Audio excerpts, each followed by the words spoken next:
All right, so the question I chose to do, the FRQ I chose to do is when dealing with area under the curve. And let's get into it.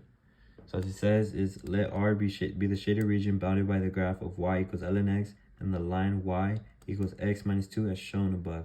All right, so this, so if we plug in both of these equations to our calculator like this, we should get a graph that looks something like this, which is similar to that.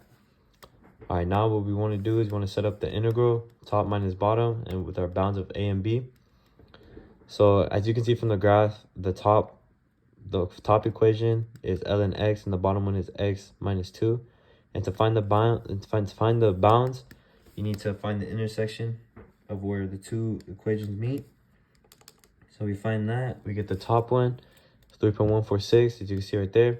And then let's find the other one, the other intersection. It's older calculator, so I gotta go over here. Gotta go closer to this one. All right, and then we get this, which we have right here, is 0.159. So we plug that in. Now we have to create the integral. Click math 9, 0.159, and then 3.146. All right, so let's do this. Let's plug this in.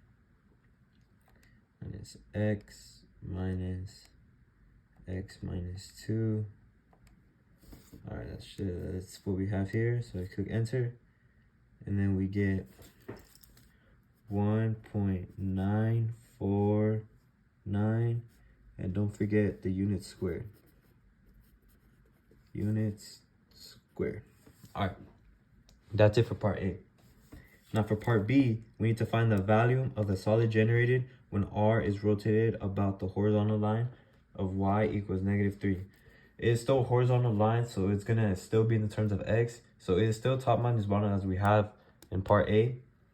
But because there's space in between, we have to plug in pi before the integral. So let's set it up real quick of what our integral is gonna look like. So we still have a through b, but now we have pi. And now we have to do outer radius and inner radius. So it's going to be r squared minus r squared, which is going to turn into pi with the integral of a of b. And then now, because we still need to rotate it at -3, we're going to plug in y1, which we already have right here set up. So we plug in y1 plus 3 because you need to add the 3, and then you need to put that squared because it's outer radius, and then you plug in the other equation, so it's y plus 3, y2 plus 3, and you square that. So we put that in our calculator. And by the way, you're still using the same bounds as you are in part A.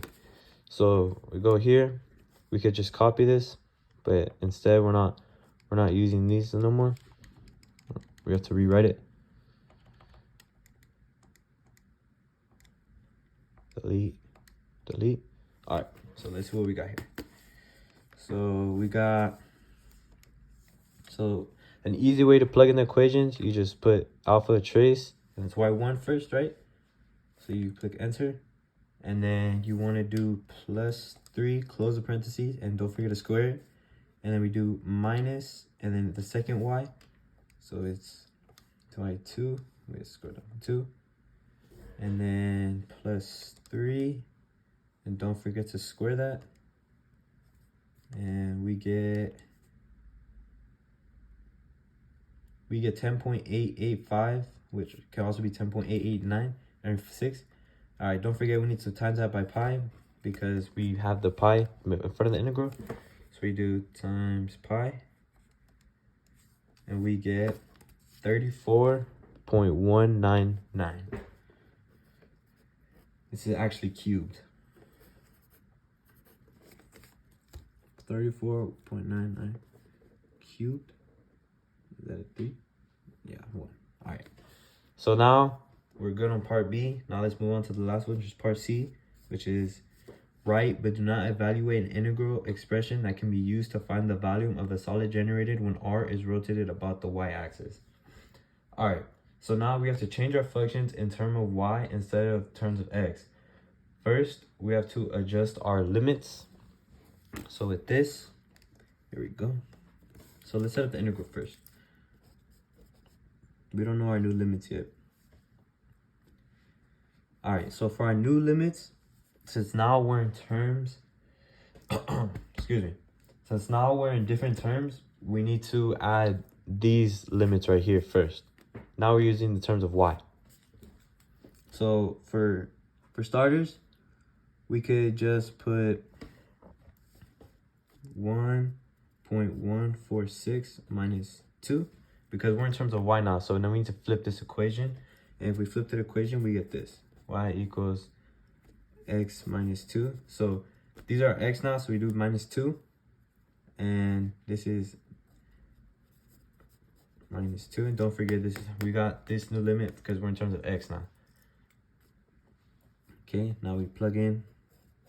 Now we plug in what we originally had. So now if we're in terms of y now, we do y plus squared minus e to the y squared dx. So now we set up our equation for part C, and we don't need to solve. So with this, we should be good, and hopefully I get all the points for this. And yeah, thank you.